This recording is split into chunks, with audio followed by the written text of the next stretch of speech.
염려하는 그런 학자들의 이야기도 들어봤습니다. 사실 우리 기독교에서 이제 우리가 가장 많이 생각하고 중요하게 생각하는 것이 아무리 강조해도 지나치지 않는 것이 뭐냐면 죽음의 문제를 어떻게 극복하는가 하는 것이죠.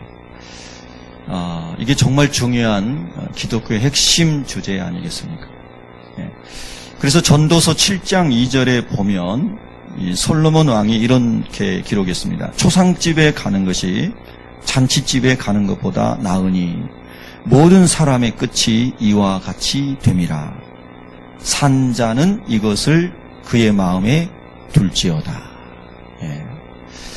또 전도서 7장 4절에 보면 지혜자의 마음은 초상집에 있으되 우매한 자의 마음은 혼인집에 있느니라. 이런 말씀하셨습니다.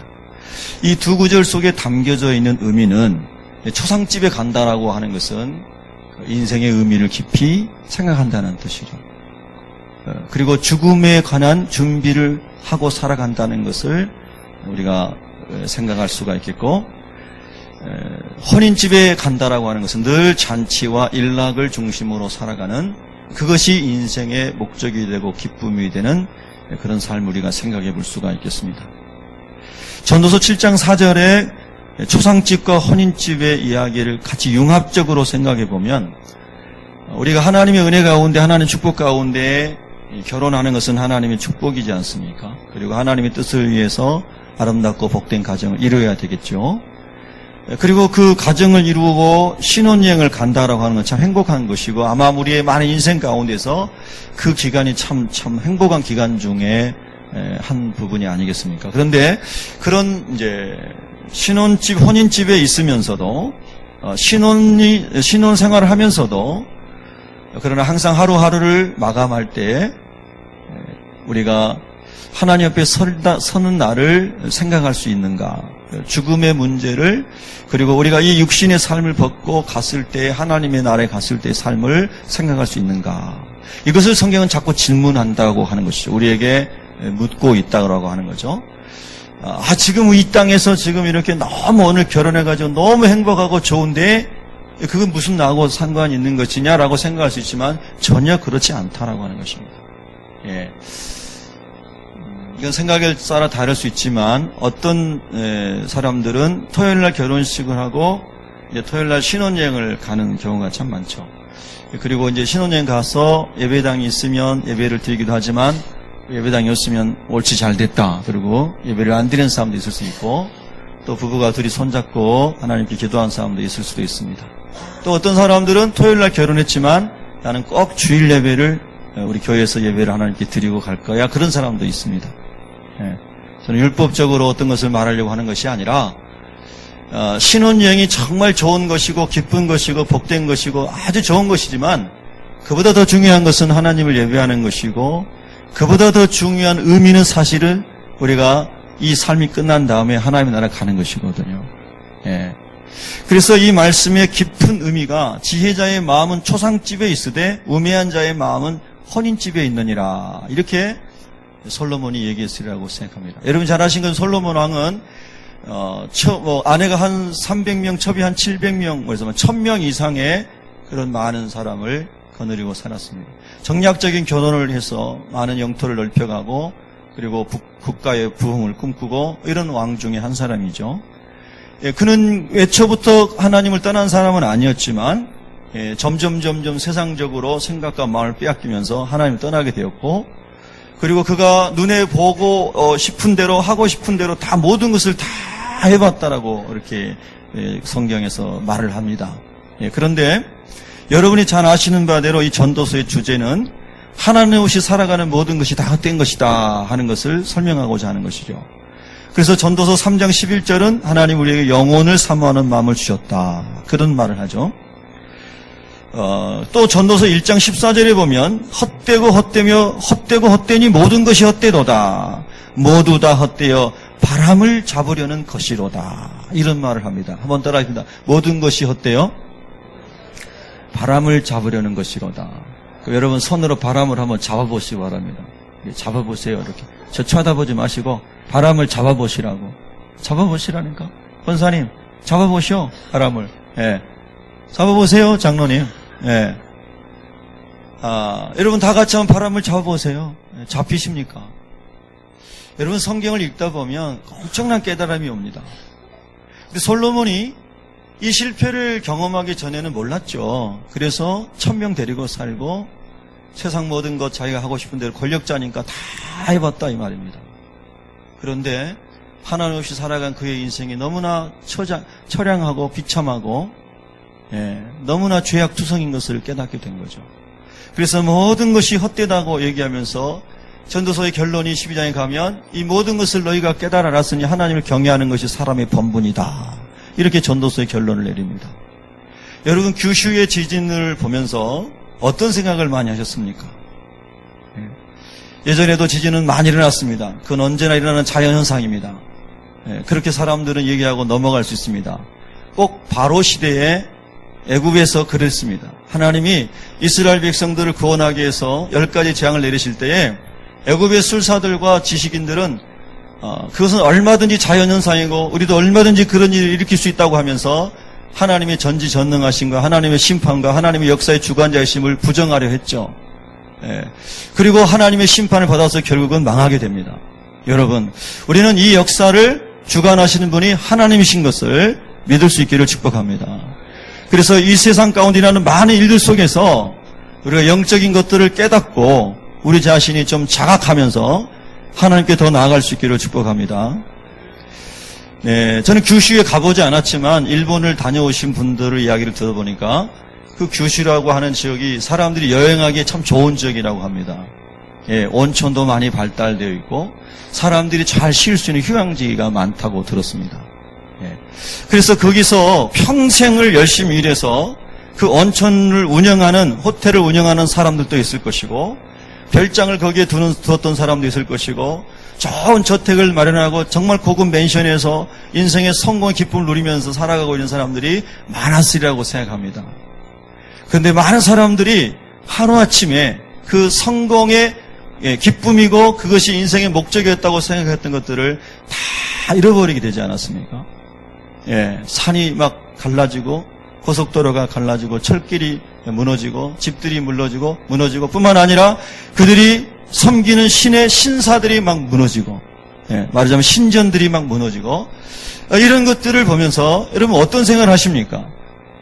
우리가 지금 그곳에 없고 거기 죽은 사람이 아니고 그 잃어버린 사람들의 가족이 아니어서 또 어떤 사람들은 너무나 비상식적으로 그들이 우리나라를 많이 핍박했기 때문에 더 망해야 된다 이렇게 말하는 참 불편한 마음을 가질 수 있고 이런 사람도 있는 것 같은데 우리가 그런 생각을 하지 않았으면 좋겠고 실로암 망대가 무너진 것이 예수님 말씀하신 대로 여러분 우리가 이제 그 땅을 보면서 그렇게 성공했고 그것이 인생의 참 아주 목적이었고 그들의 기쁨이었던 것들이 하루아침에 다 없어졌는데 그분들의 삶 가운데 살아계신 분들은 얼마나 허무함이 찾아오겠습니까?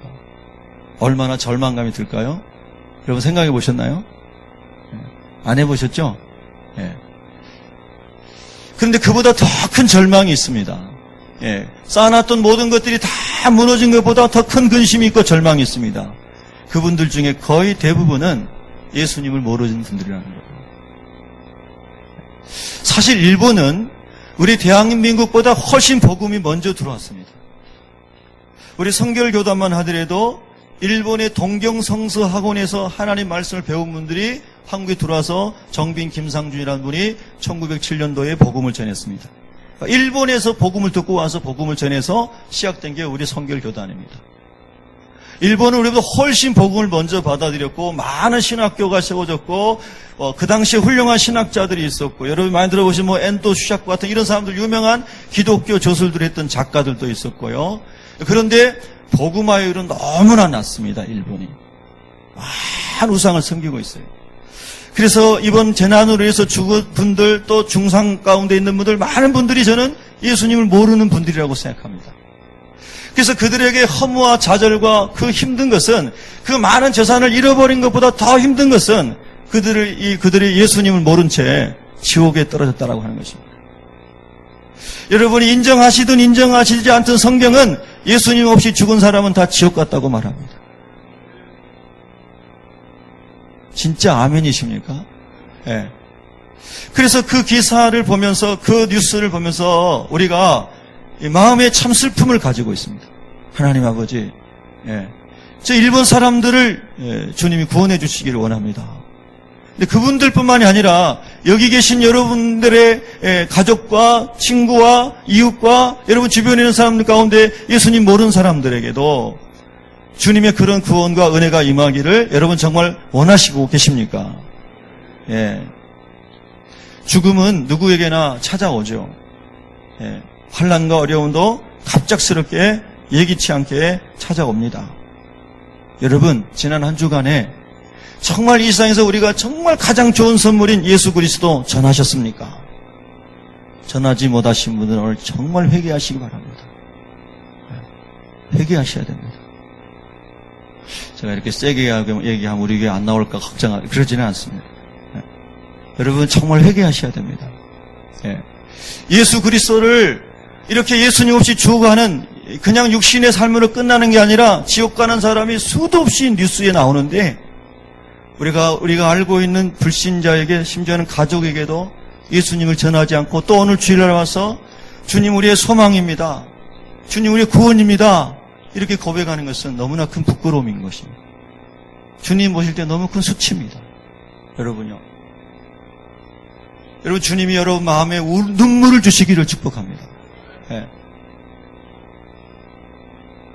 내가 구원받았기 때문에 나는 나와서 예배 드리면 된다라고 하는 이런 안일함과 영혼을 긍휼히 여기지 못하는 그런 마음들 가운데 주님이 회개하는 마음을 주시기를 바랍니다. 네. 여러분 정말 오늘 이런 말씀들이 여러분의 축복이 되시기를 바랍니다. 네. 저는 오늘 하나님 앞에 많은 회개를 했습니다. 주님 지난 한 주간에 더 많은 사람에게 복음을 전해야 되는데 전하지 못한 불순종을 용서해 주십시오. 오늘도 새벽에 일찍 일어나서 거실 식탁에 앉아서 성경 읽고 기도하면서 지난 주간에 전도하고 그리고 말씀 나눠주고 그리고 이렇게 하나님 안에서 그래 했던 사람들이 꼭 오늘 예배에 참석하게 해주십시오. 마음이 막 떨렸습니다. 마음이 너무너무 떨리고 이 사람들 안 오면 어떡하지? 꼭 와야 되는데. 근데 다행히 2부 예배 때 예배 드리고 갔습니다.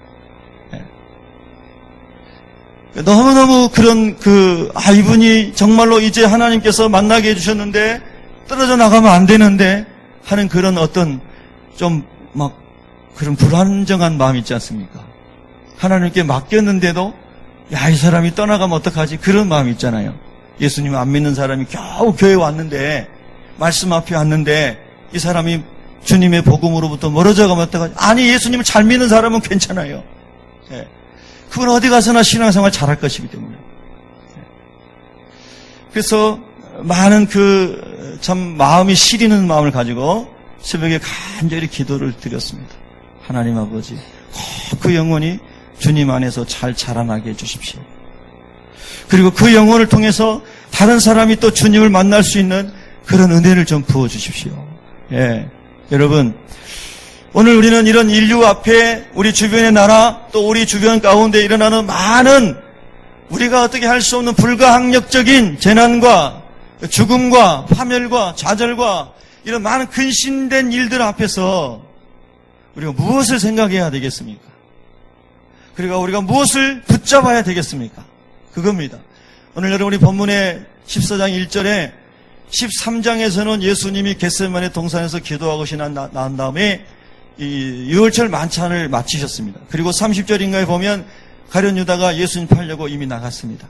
그리고 14장으로 이어지는데 예수님께서 제자들이 예수님이 그동안에 늘 자기들을 리더해 주셨는데 선한 목자가 되셔서 가르쳐 주시고 인도해 주셨는데 그 주님과 이제 이별해야 되는 때가 됐습니다. 예. 그래서 이제 이들이 근심이 되는 겁니다. 그리고 주님이 십자가에 죽으러 가시는 거기 때문에 이 제자들의 마음에 근심이 생겼습니다. 주님이 계셔만 하는데 주님이 우리와 지금 이별해야 되는 순간이 왔습니다. 근심이 됐습니다. 여러분은 지금 어떤 근심이 혹시 있으십니까? 예. 미래에 대한 불안한 어떤 근심이 있으십니까? 예. 건강에 대한 근심이 있으세요? 재정에 대한 근심이 있으세요? 어떤 근심이 있으십니까? 제자들이 그런 근심이 있었습니다. 근데 예수님께서 그 근심의 문제를 해결할 때에 다른 것을 말씀하지 않으시고 결론적으로 말하면 1절 후반절에 나를 믿으라 그렇게 말씀하셨습니다. 한번 따라와 보겠습니다. 나를 믿으라. 세상에 이런 대답이 어디 있습니까? 예수님 지금 십자가 지러 가시고 죽으러 가시는 그런 장면인데 예수님 나를 믿으라. 제자들은 그것이 과연 그들의 근심의 문제를 해결할 수 있겠는가? 도대체 이해가 안 되는 것이죠. 그들은 예수님 부활을 믿지 않았기 때문에.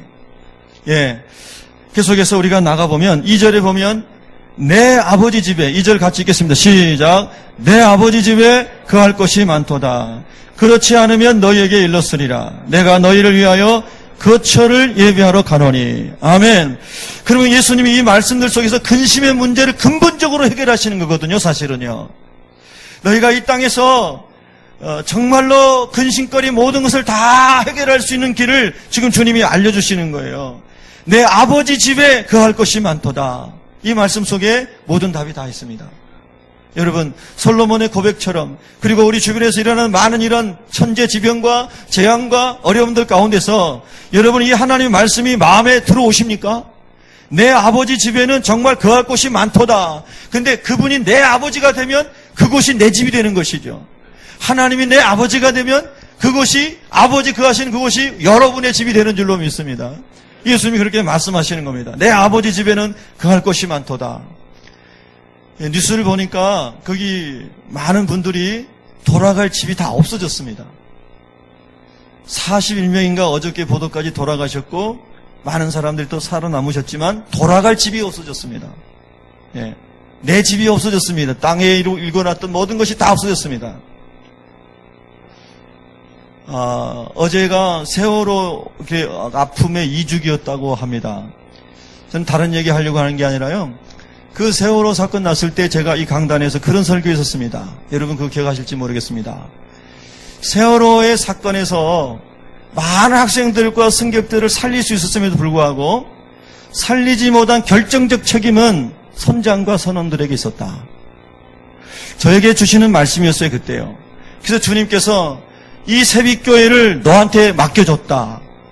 그리고 새빛교회 선원들이 여기 교인 성도들인데 저를 비롯하여 우리가 하나님이 지금 맡겨주신 영혼들을 이 세상의 죄악의 물결에 휩쓸려 가지 않도록 사망으로 가지 않도록 얼마나 선장의 역할을 잘하고 있느냐.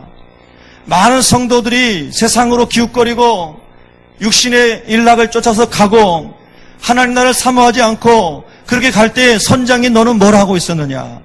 네가 많이 경종을 울릴 수가 있었고 네가 더 많은 승객들을 건질 수 있었는데 선장이 너는 뭘 하고 있느냐. 저는 그 당시에 2년 전에 제가 그렇게 말씀을 이렇게 받고 거의 울면서 제가 설교한 기억이 납니다. 그러면서 2주기가 되면서 사람들은 누구 책임을 말할지 모르지만 저는 우리 영적인 의미에서 하나님 아버지, 제가 하나님께서 맡겨주신 우리 새벽교회 성도들을 위해서 정말 그런 이 영적인 선장의 역할을 너무너무 잘못하고 있습니다. 하나님 용서해 주십시오. 그리고 또 회개했습니다. 네, 여러분은 저를 위해서 기도해 주시리라고 믿습니다. 저도 여러분을 위해서 기도합니다. 그러면서 여러분이 정말 주일날만 한번 딱 나와가지고 예배드리는 그 예배자의 그것도 하나님 받으시지만 정말 여러분 주변에 있는 많은 죽어가는 그런 영혼들에게 관심을 가지고 불쌍히 여기고 그들의 영혼을 살릴 수 있는 그런 영적인 구원선의 선원이 됐으면 좋겠습니다. 아멘.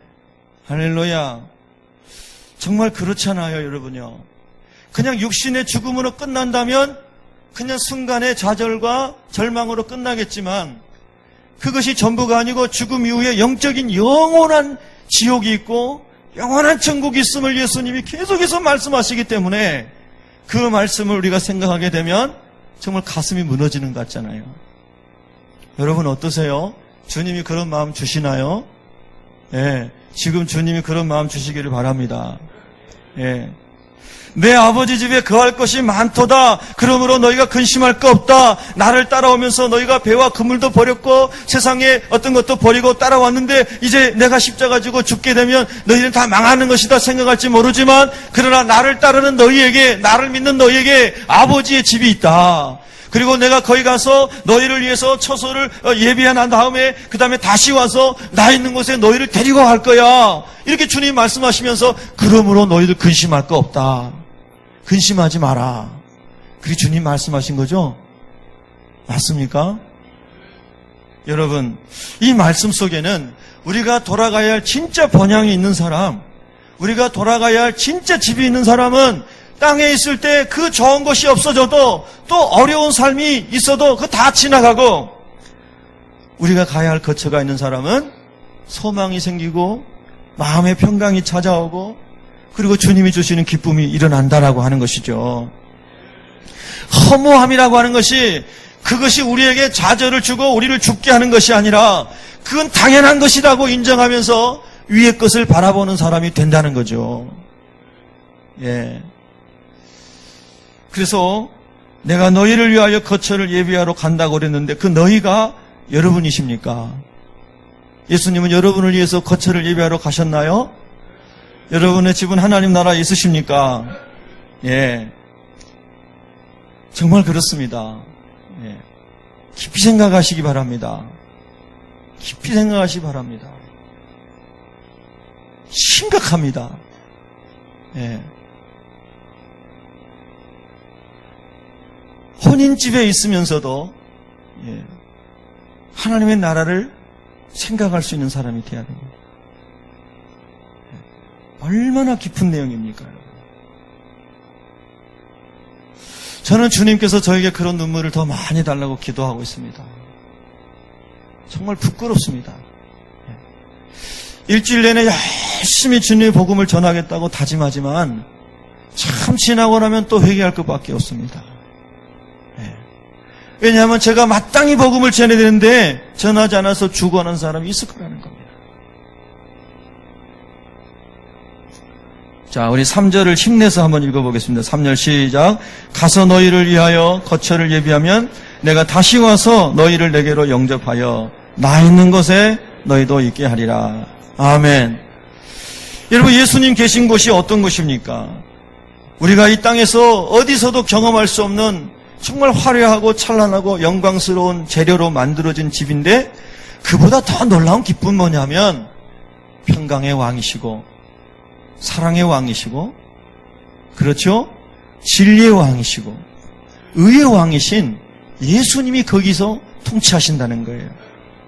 여러분, 우리가 이 세상에 살아도 아무리 좋은 환경에 살아도 우리의 통치자가 불의하고 이 땅의 지도자들이 부패하고 이 땅의 사람들이 죄악과 악함 가운데 무너져 내릴 때 그게 무슨 기쁨이 있겠습니까?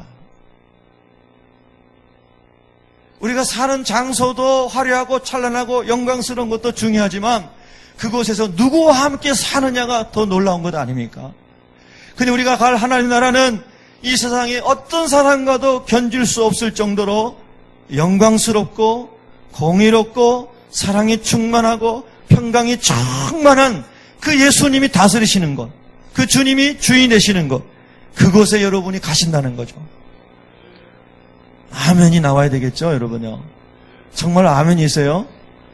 여러분, 우리나라에 그런 지도자가 생기기를 우리가 기도하지만 그런 기도가 정말로 지도자가 나오기를 원하지만 얼마나 어려운지 모릅니다. 여러분 국회의원들 이렇게 투표하셔가지고 기도하시고 다 뽑으셨겠지만은 이제 다음 주부터 또 싸우겠죠. 그렇게 안 되라고 우리가 기도하지만 이미 그렇게 싸우고 있잖아요. 인터뷰하면서 누구 때문이다, 누구 때문이다 그렇게 싸우잖아요. 세상에는 예수님과 같은 통치자가 없습니다. 근데 예수님이 다스리시는 하나님의 나라를 우리가 가고 그곳에서 영원히 산다고 생각할 때 여러분 그게 기쁘지 않느냐는 거예요. 그게 기쁨이 안 되면 우리가 무엇을 누구에게 전해야 하죠? 여러분, 그 예수님이 제자들에게 그걸 가르쳐 주신 겁니다.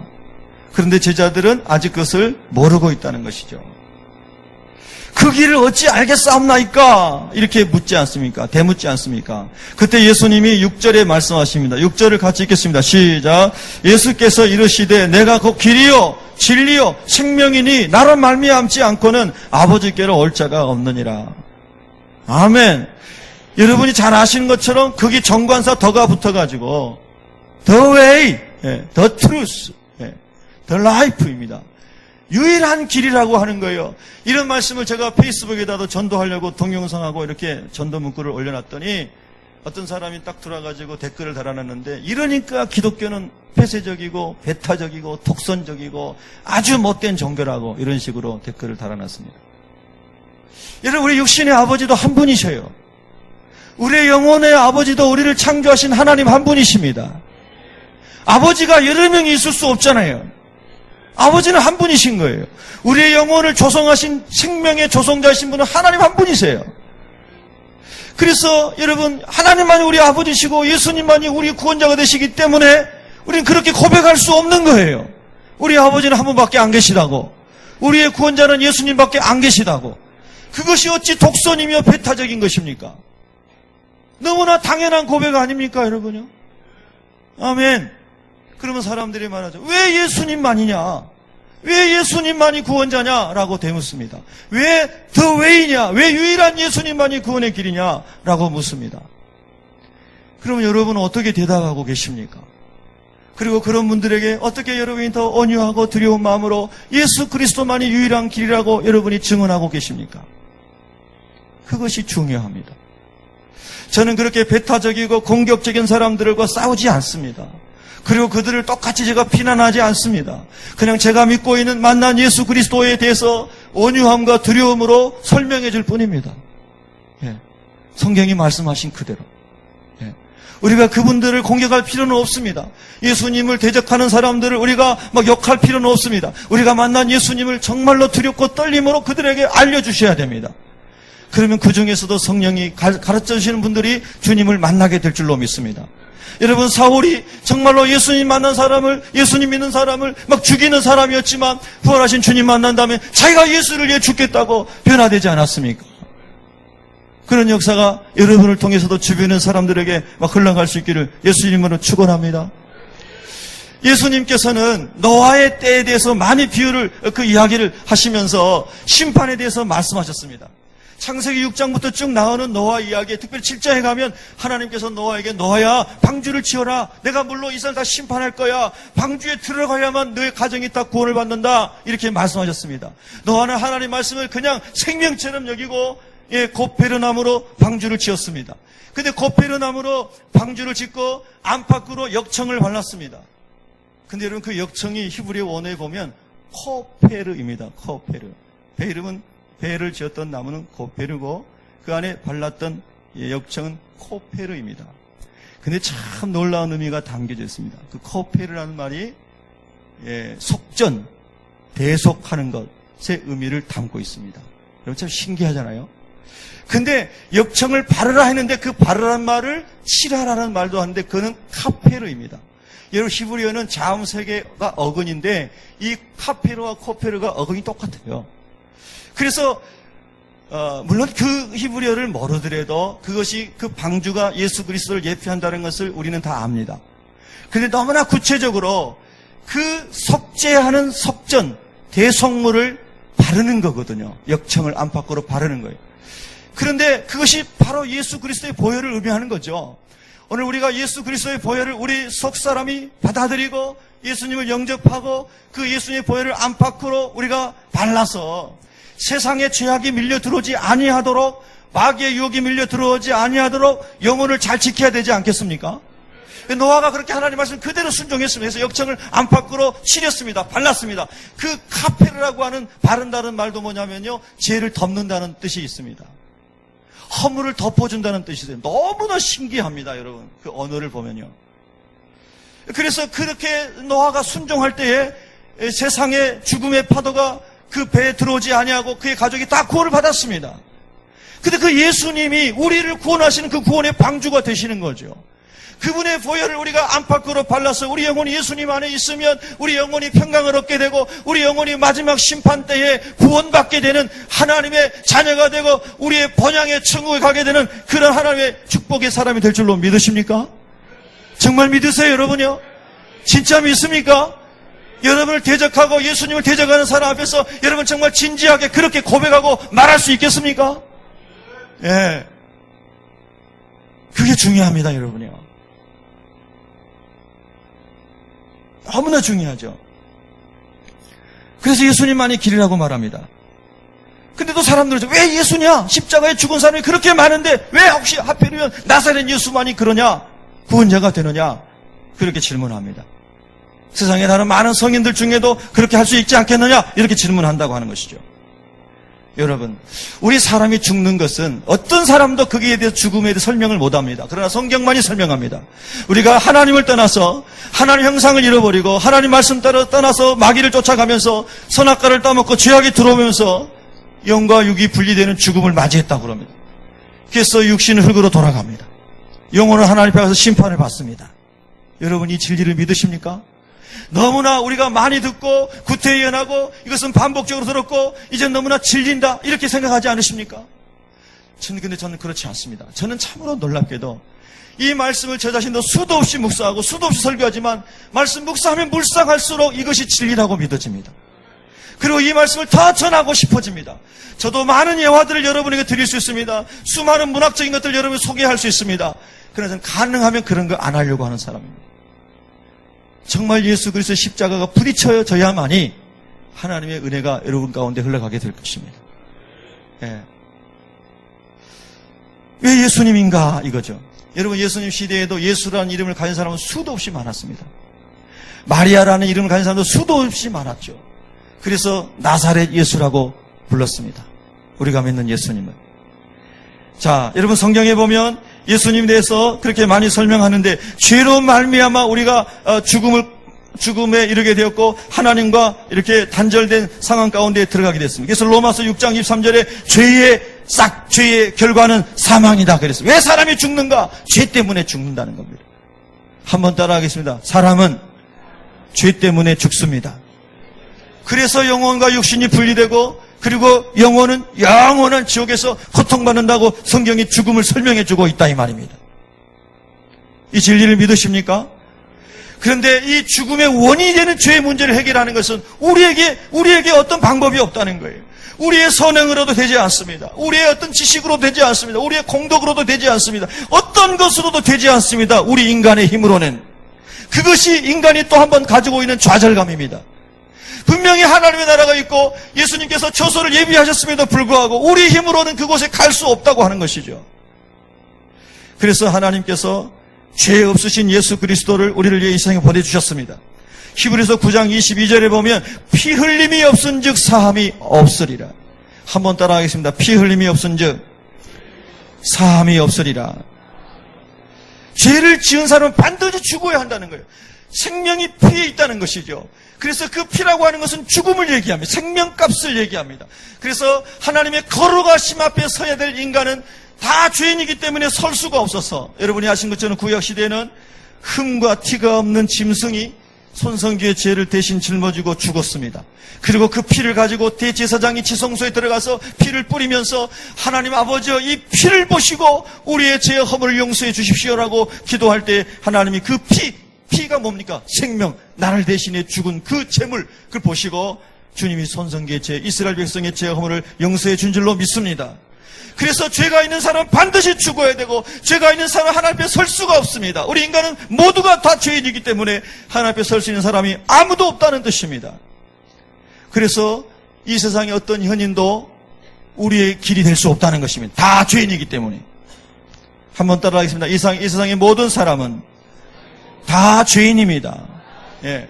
다 죄인이었기 때문에 우리를 위해서 그들이 대속제물이 되어줄 수가 없습니다.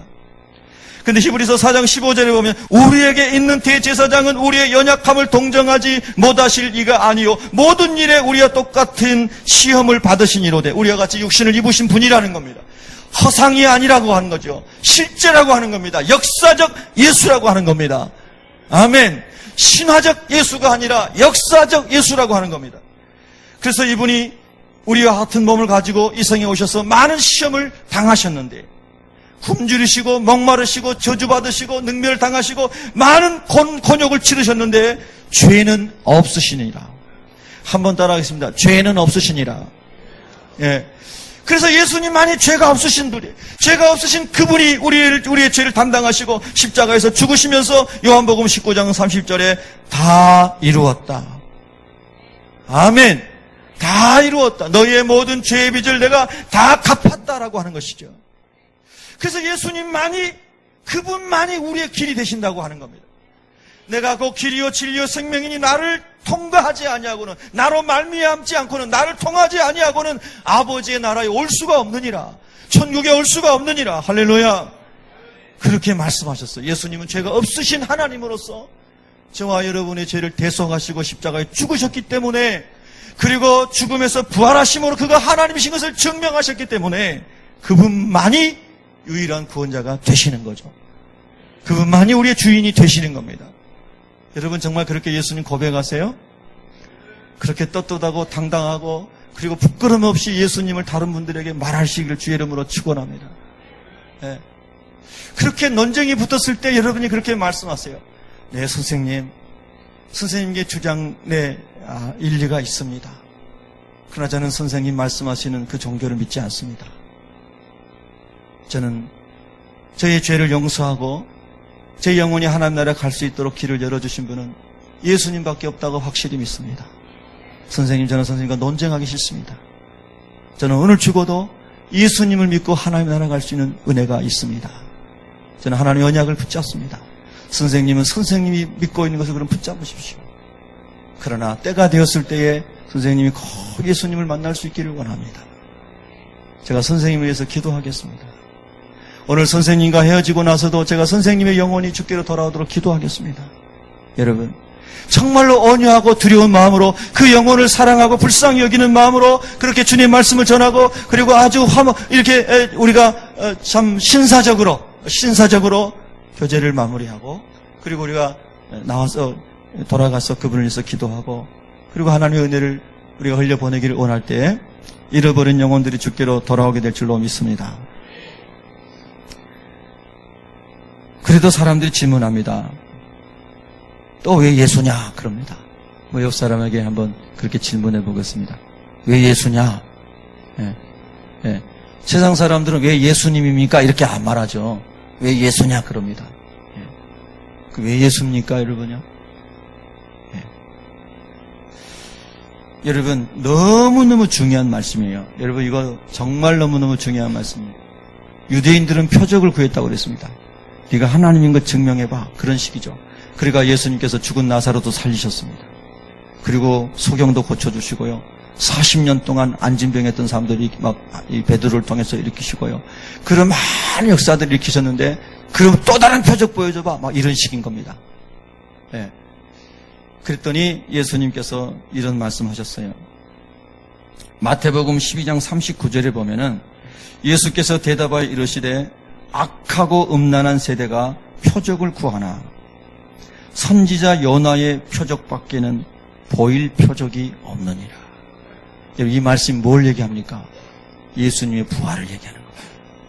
그러니까 누가 뭐라고 하더라도 예수님의 부활보다 더 확실한 증거가 없다고 하는 거죠.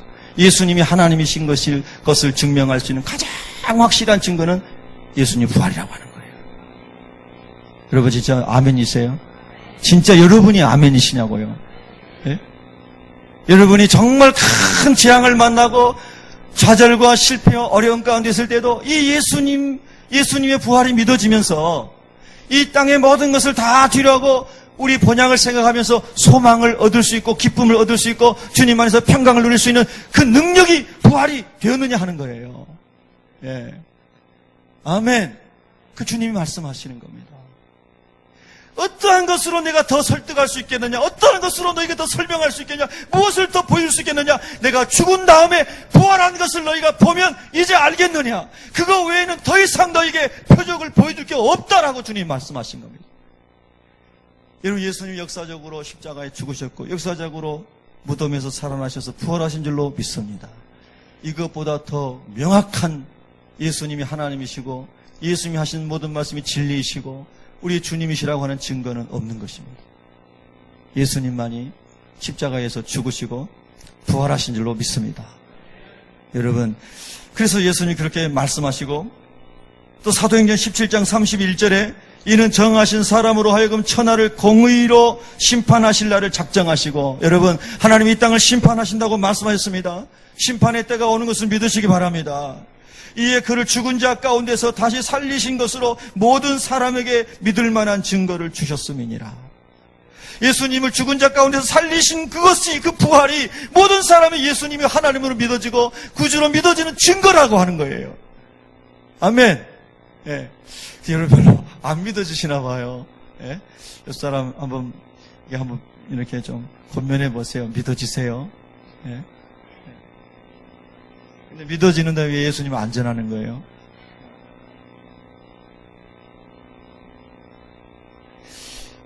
제가 이렇게 말씀을 묵상하면서 여러분, 이런 말씀은 여러분에게 좀 무거운 말씀이 되실 수도 있는데요. 사실은 무겁지 않아야 됩니다. 이런 말씀들이 우리에게 사실은 본질적인 겁니다. 예수님 메시지를 보면 전부 천국과 지옥, 하나님 나라, 회개 이거밖에 없습니다. 예. 그렇잖아요. 예수님 말씀은 다 지옥과 천국에 관한 이야기입니다. 예. 근데 우리는 정말 제가 처음에 여러분에게 좀 짐이 되실 수도 있는데 좀 무거운 말씀인데 그런 말씀 드렸어요. 전도 한 번도 일주일도 안 하고도 너무나 기쁘게 교회 오는 거예요. 주님이 정말 기뻐하실까요? 수많은 영혼들이 지옥으로 떨어지는데 나는 천국 가서 좋다고 하면서 그 사람에게 당신 예수님 안 믿으면 정말 지옥 갑니다. 한마디도 하지 않고 교회 와서 막 주님 사랑한다고 막 그러는 거예요. 너무 주님 사랑합니다. 막 그래요. 그 말이 위선은 아닙니다. 그러나 우리가 주님을 사랑한다면 정말로 주님을 전해야 되는 겁니다. 예. 옆 사람에게 한번 우리 권면합시다. 예수님을 증거합시다. 할렐루야. 예. 정말 그렇습니다. 여러분, 저는 이 말씀을 전하면서 저에게도 거룩한 부담이 계속 일어납니다. 예. 그리고 정말 주님께서 오시는 그날에 우리가 부끄러운 자로 서는 것이 아니라 주님 보실 때에 정말로 자라에 두다 축성된 종아, 이런 모습으로 서야 되지 않겠습니까? 예. 여러분, 정말 죽음 앞에 섰을 때에 마음이 평강하시겠습니까? 제가 이야기만 하고 마치겠습니다. 예, 무디라고 하는 구두수성공이 예수님을 전해 듣고 예수님 만났습니다. 그리고 그는 예수님 정말 신실하게 따르고 싶어서 열심히 기도하다가 성령 세례를 받았죠. 너무나 가슴이 뜨겁고 온몸이 불덩어리에 대해서 막 땅바닥을 뒹굴었답니다. 자기가 뒹굴고 싶어서 뒹굴은 게 아니고 성령의 불이 임해서 막 뒹굴게 된 겁니다. 너무 뜨거워가지고 하나님 제발 이 불 좀 꺼달라고 막 그랬답니다. 그 하나님의 성령이 그렇게 임하니까 무디가 가는 곳마다 예수님을 전하는 겁니다. 예수님이 구원자입니다. 예수님이 하나님이십니다. 예수님이 생명의 주인입니다. 막 전하는 거예요. 할렐루야. 그래서 수많은 사람을 죽게로 인도했습니다.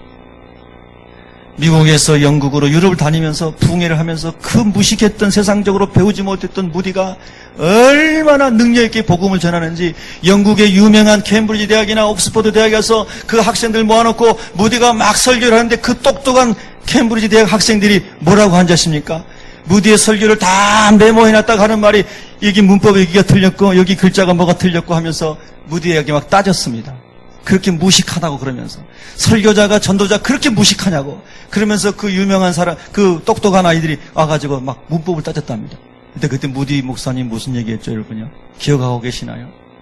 나는 이렇게 영어도 잘 모르고 문법도 잘 모름에도 불구하고 하나님의 은혜를 전하고 있는데 이 가장 똑똑한 가장 좋은 학교에 다니고 있는 여러분은 그렇게 많이 알고 있고 그렇게 많은 지식을 가지고 있는데 예수를 몇 사람에게나 전했습니까? 이렇게 말했다는 거 아닙니까? 여러분 정말로 충격이지 않습니까? 충격이에요. 근데 그 무디 목사님이 1899년 12월 22일 새벽에 하나님의 부름을 받았습니다.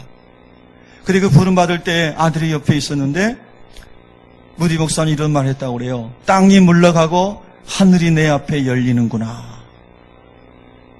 땅이 물러가고 하늘이 내 앞에 열리는구나. 마치 스테반 집사님의 순교 장면처럼. 그때 아들이 그렇게 물었대요. 아버지 꿈을 꾸시는군요. 아들은 그런 세계를 몰랐으니까. 아버지 꿈을 꾸시는군요. 그러니까 무디 목사님이 말씀하셨어요. 아니야, 이건 꿈이 아니야. 정말로 아름다운 광경이구나. 뭐라고 말할 수 없을 만큼 좋아. 예, 뭐라고 표현할 수 없을 만큼 좋아. 이것이 죽음이라면 정말 달콤한 것이구나. 하나님이 나를 부르고 계셔. 나는 가야 해. 나를 붙잡지 마렴. 그것이 그 새벽에 무디 목사님이 아들에게 남긴 마지막 말이었다는 거죠. 여러분, 정말 예수 그리스도 안에 그 은혜 감격을 가지고 있고 하나님 나라 본향을 삼았던 무디 목사님, 아름다운 인생의 마무리를 한 줄로 믿습니다. 여러분 정말 이 사실을 믿으세요? 이 복음을 믿으십니까? 그리고 이 예수님 없이 오늘 또 수많은 사람이 지옥으로 떨어진다는 것도 믿으셔요? 예, 정말 주님의 눈물이 필요합니다. 저 이번에 일본에 일어난 그 재난을 보면서 더 많이 기도하게 되더라고요. 일본이 특별히 지질학적으로 앞으로도 많이 화산 폭발이 일어날 그런 위험이 있는 지역이라고 우리가 많이 알고 있지 않습니까? 그러니까 어떻게 보면 그 땅에 복음 전파가 더 시급합니다. 네, 시급해요. 여러분, 오늘 우리가 정말로 하나님 말씀 깊이 새기고 혹시 여러분 가운데도 근심거리, 인생의 허무, 어려운 것들이 밀려왔다면은 오늘 주의 말씀으로 여러분이 다 소망이 가득하시기를 축복하고요. 예, 정말 하나님 앞에서 춤출 날을 기억하면서 살아갈 수 있기를 예수 이름으로 축원합니다.